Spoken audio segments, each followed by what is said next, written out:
ఆ రోజులలో బీదతనం ఎక్కువండే. ఆ బీదతనంని మనము తట్టుకోవాలంటే ఇవన్నీ కూడా ప్రభుత్వం ద్వారా చేయాలని చెప్పి కాకా వెంకటస్వామి గారు పనిచేసేవారు. తర్వాత ప్రైవేట్ సెక్టర్లో అప్పుడు ఆ రోజులలో పెన్షన్ లేదు, కోల్ సెక్టర్లో పెన్షన్ లేదు. కాకా వెంకటస్వామి గారు సింగరేణి సంస్థకి, ఇప్పుడే అన్నది ఆ బిడ్డ వాళ్ళ నాన్న సింగరేణి సంస్థలో పనిచేసేవారని. కాకా వెంకటస్వామి గారు ఆ రోజులలో సింగరేణి సంస్థను కాపాడి 1,00,000 ఉద్యోగాలు కాపాడడం జరిగింది. అంతేకాక ఆ సింగరేణి కార్మికులకు గోదావరి కనిలో 27,000 మందికి వారందరికీ కూడా ఇంటి స్థలాలు ఏదైతే ఉన్నదో ప్రభుత్వం ద్వారా ఇప్పించడం జరిగింది. అంటే ఇది ఒక పెద్ద కార్యక్రమము కాకా వెంకటస్వామి గారు ఆ రోజులలో తీసుకోవడం జరిగింది. ప్రైవేట్ సెక్టర్లో కూడా పెన్షన్ ఇంట్రడ్యూస్ చేసినారు. నేను ఆ రోజులలో ఇండస్ట్రీ తరఫున నేను పోయి వారికి రిప్రజెంట్ చేసిన. ఎందుకంటే సిఐఏలో ఉన్నప్పుడు నేను ఇండస్ట్రీస్కి డిపెండ్ చేయాలి. వాళ్ళందరూ వచ్చి నా మీద ఒత్తిడి వేసినప్పుడు నేను కూడా పోయి చెప్పినారే పెన్షన్ వేస్తే ఫ్యాక్టరీలు మూతపడిపోతాయి అంటే వారు ఒకటే అన్నారు, అరే నేను బీద ప్రజల కోసము ఒక మంచి కార్యక్రమం తీసుకుంటున్నా, మీరందరూ ఇండస్ట్రియలిస్టు, మీరందరూ కూన్ చూస్తే బోల్తే తో బోల్కే బోలే తుమ్ యాసే గెట్ అవుట్ అని చెప్పి మా నాన్నగారు నాకు చెప్పడం జరిగింది. అంటే ఆ చరిత్ర, ఆ ఆలోచన ఏదైతే ఉందో మనం ఏది కరెక్టో అదే చేయాలి, కొడుకు చెప్పినా ఎవరు చెప్పినా వినేది లేదని చెప్పి ఒక హిస్టరీ ఉన్నది కాకా వెంకటస్వామి గారికి. నేను వారి కుమారుడిగా కాకా వెంకటస్వామి గారి పేరు నిలబెట్టాలి. కాకా వెంకటస్వామి గారు ఏదైతే ఆలోచన ఉన్నదో ఎక్కడ కూడా నిస్వార్థంగా, ఎక్కడ కూడా కరప్షన్ లేకుండా మంచి పని చేయాలి. మా నాన్నగారు ఏదైతే ఇన్ని సంవత్సరాలు ప్రజల కోసం సేవ చేసి పేరు సంపాదించినరో ఆ పేరుని నిలబెట్టాలని చెప్పి నేను కూడా నిరంతరం ప్రయత్నం చేస్తున్నాను. ఇప్పుడే కొందరు చెప్పినారు తెలంగాణ ఉద్యమంలో, మీ అందరు తెలిసిన విషయమే, ఆ రోజులలో ఎంత ఒత్తిడి వచ్చినప్పటికీ కూడా కిరణ్ కుమార్ రెడ్డి నుంచి ఆ రోజులలో చాలా ఒత్తిడి రావడం జరిగింది. కానీ ఎప్పుడు కూడా వెనుకకు పోలేదు. తెలంగాణ ప్రజలు తెలంగాణ గురించి కొట్లాడుతున్నారు, పదవి ముఖ్యం కాదు ప్రజలు ముఖ్యమని చెప్పి ఆ రోజులలో నాకు యూనియన్ మినిస్టర్ హోదా ఇస్తానన్నప్పటికీ కూడా తీసుకోకుండా నిరంతరం మన తెలంగాణ ఉద్యమంలో కొట్లాడి తెలంగాణ వచ్చే వరకు ఇప్పుడు కూడా పార్లమెంట్లో ఏదైతే మేము ఆ రోజులలో గడబడి చేసేదో పార్లమెంట్లో, ఈరోజు మా మీనాక్షి నటరాజన్ ఎవరైతే మా కాంగ్రెస్ పార్టీకి ఇన్ఛార్జ్ ఉన్నారో ఆమె ఎప్పుడు గుర్తు చేసుకుంటుంది, అరే వివేక్ గారు మీరు ఎప్పుడు కూడా అప్పుడు పార్లమెంట్లో గొడవ చేసేది తెలంగాణ అంశం గురించి మాట్లాడేది అని చెప్పి ఇప్పుడు కూడా గుర్తించుకుంటుంది. అంటే నేను ఇవన్నీ ఎందుకు చెప్తున్నానంటే ఈ చరిత్ర కాకా వెంకటస్వామి గారు ఏదైతే ప్రారంభం చేసినరో వారు ఎప్పుడు ప్రజల సేవ చేయాలి, ప్రజలకు మేలు చేయాలని చెప్పి కాకా వెంకటస్వామి గారి ఆలోచన.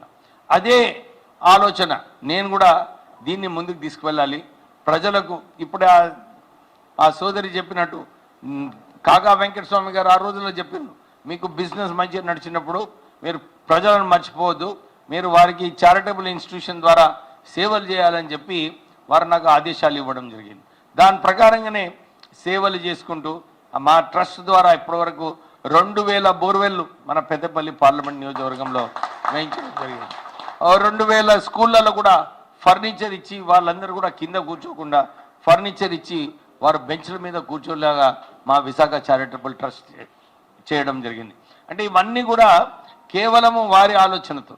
వారు ఈ హైదరాబాద్లో ఒక మంచి స్టేడియం కావాలి, క్రికెట్ స్టేడియం ఉండాలి, విశాఖ ఇండస్ట్రీ స్పాన్సర్ చేయాలని చెప్తే రాజీవ్ గాంధీ ఈ క్రికెట్ స్టేడియం ఏదైతే ఉందో దాంట్లో మేమే మొట్టమొదటిగా ముందుకొచ్చి స్పాన్సర్షిప్ ఇచ్చి ఆ స్టేడియంని నిలబెట్టడం జరిగింది.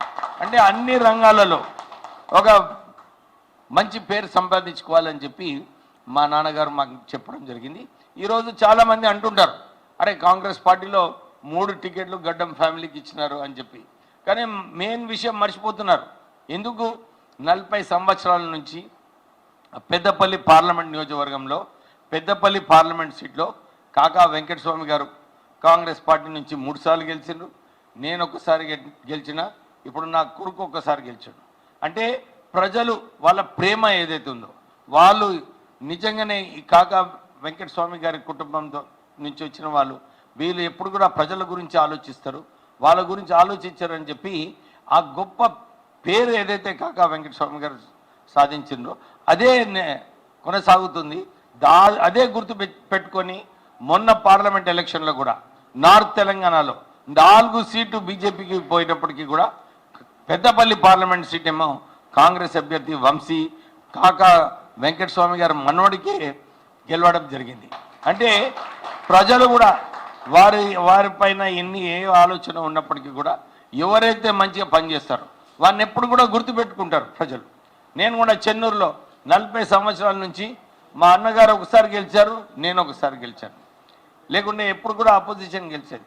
బెల్లంపల్లిలో కూడా మొన్న 40 సంవత్సరాలు ఒకసారి కాంగ్రెస్ పార్టీ గెలిచింది, అది వినోద్ గారు గెలిచారు. అంటే అధిష్టానం కూడా ఇదే చెప్పింది. చాలామంది పోయి ఇట్లా చెప్తుంటే మంత్రి పదవి ఎందుకు ఇవ్వాలి వివేక్ గారికి, ఆల్రెడీ 3 పదవులు ఇచ్చింది కదా అంటే వారు ఏమన్నారంటే కష్టకాలంలో కాంగ్రెస్ పార్టీ ఉన్నప్పటికీ కూడా వారు వచ్చారు, వారు 3 సీట్లు గెలిచినారు, వేరే వాళ్ళ లెక్క కాదు, 3 సీట్లు కూడా గెలవడం జరిగింది. అంటే ఎందుకు గెలిచినారు? కేవలము మన ప్రేమ, ప్రజల ప్రేమ ఏదైతే గడ్డం కుటుంబం పైన ఉందో ఆ ప్రేమ వాళ్ళు చూపించడం జరిగింది. దాంతో ఆ ఆదరణ ఏదైతే ఉన్నదో వీళ్ళందరూ కూడా ప్రజల కోసం పనిచేస్తారు, ప్రజల సేవ చేస్తారని చెప్పి వారు ఈ గెలిపించడం జరిగింది. నేను కూడా చాలామందికి ఇదే చెప్తున్నాను, మంత్రి పదవి ఇంపార్టెంట్ కాదు. ఈ మంత్రి పదవి ద్వారా మనము ఇంకెంత ఎక్కువ సేవలు, ఇంకా ఎంత మేలు ప్రజలకు చేయాలో అది ఒక ఆసరా ఈ పవర్ ఉన్నది.